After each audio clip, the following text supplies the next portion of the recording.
My name is Megan Morrison, and I worked with Dr. Kristine Ajrouch on a project titled Addressing the Stigma of Alzheimer's Disease and Related Dementias in Arab Americans.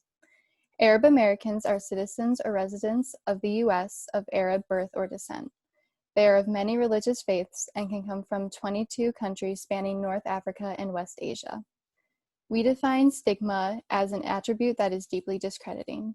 For Arab Americans, stigma can be a barrier to seeking professional care when living with Alzheimer's disease. The purpose of our research is to document how effective health learning events are in disseminating information that can successfully address the stigma of ADRD and understand how stigma attached to ADRD is described and experienced among Arab Americans.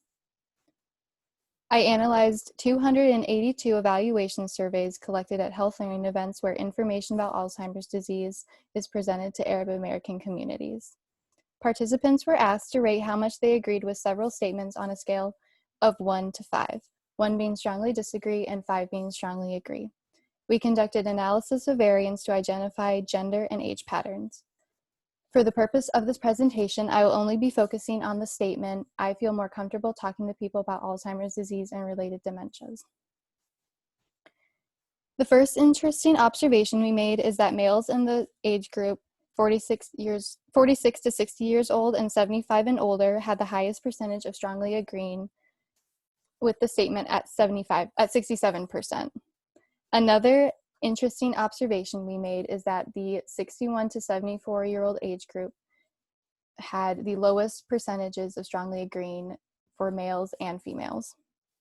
It's important to note that these results are not statistically significant, but we still found them to be meaningful patterns. To understand how Arab Americans experience stigma, we analyzed 4 focus groups, 3 with caregivers and 1 with stakeholders. Each focus group lasted an hour to an hour and a half and had about 4 to 10 participants. The questions addressed included what issues exist around Alzheimer's disease in the Arab American community and what information would be helpful for caregivers and families of AD patients to have. I used the grounded theory method to find my themes. This involved reading the focus group transcripts, memoing the thoughts and ideas that came to my mind, and creating and narrowing down my themes from there. My 2 major themes included barriers to overcoming stigma, which refers to factors making it difficult for Arab Americans to reduce AD stigma, and stigma of care. Within the barriers theme, I had 2 subcategories, shame and lack of education about AD. For this presentation, I'll be focusing on lack of education about AD. An example of this can be found in focus group 3.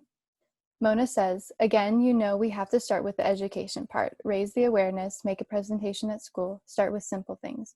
To the parents and the kids too. The teachers, start education at schools about this disease.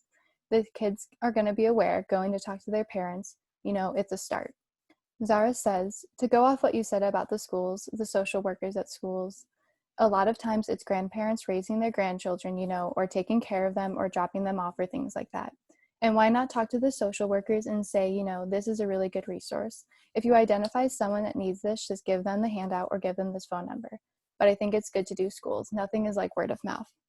Mona and Zara recognize that there is a lack of education of AD and offer ways to educate the community.